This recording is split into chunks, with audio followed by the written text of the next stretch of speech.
18তম লোকসভা নির্বাচনে বুথ ফেরত জরিপকে বৃদ্ধাঙ্গুলি দেখিয়ে পশ্চিমবঙ্গে বিজেপিকে টপকে এগিয়ে তৃণমূল। 42টি আসনের মধ্যে এগিয়ে 29টিতে। অন্যদিকে বিজেপি এবার বেশ পিছিয়ে এ রাজ্যে পেয়েছে মাত্র 12টি আসনে জয়। অবশ্য আনুষ্ঠানিক ফল ঘোষণার আগেই উল্লাসে মেতেছে তৃণমূল কর্মীরা। আবারও পশ্চিমবঙ্গে তৃণমূলের দুর্গে ফাটল ধরাতে পারল না বিজেপি। নির্বাচনের আগে দফায় দফায় স্বয়ং প্রধানমন্ত্রী সহ বেশ কয়েকজন বিজেপি নেতা সভাও করেছেন রাজ্যটিতে, কিন্তু কিছুতেই কিছু হয়নি। এবারের নির্বাচনেও রাজ্যে সংখ্যাগরিষ্ঠতা পেতে যাচ্ছে মমতা বন্দ্যোপাধ্যায়ের তৃণমূল কংগ্রেস।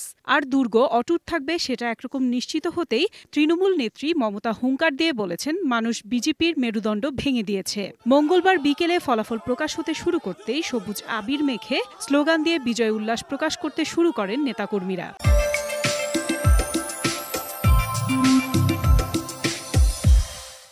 ভোট গণনায় তৃণমূল প্রার্থীরা এগিয়ে থাকায় আগেই বোঝা গিয়েছিল জিততে যাচ্ছেন তৃণমূলের প্রার্থীরা। নির্বাচন কমিশনের ফলাফল অনুযায়ী বিজেপি এগিয়ে পশ্চিমবঙ্গের 12টি আসনে, আর একটিমাত্র আসনে কংগ্রেস এগিয়ে। গতবার পশ্চিমবঙ্গে 22টি আসন জিতেছিল শাসক গোষ্ঠী তৃণমূল কংগ্রেস, আর 18টি আসন গিয়েছিল গেরুয়া শিবিরের ঝুলিতে।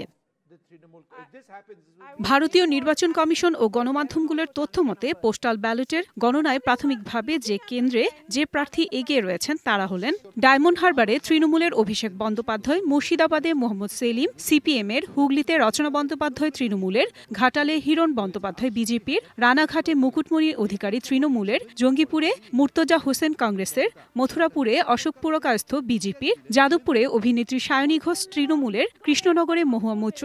এবারের নির্বাচনে ধরাশয়ী হয়েছেন বেশ কয়েকজন হেভিওয়েট প্রার্থী, যাদের মধ্যে অন্যতম কংগ্রেসের অধীর রঞ্জন চৌধুরী, বিজেপির লকেট চট্টোপাধ্যায় ও বিজেপির দিলীপ ঘোষ।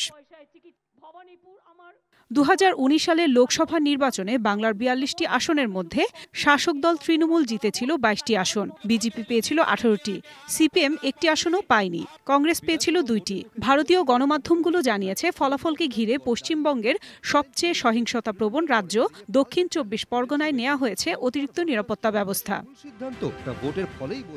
আফসানা নীলা, ডিবিসি নিউজ ডেস্ক।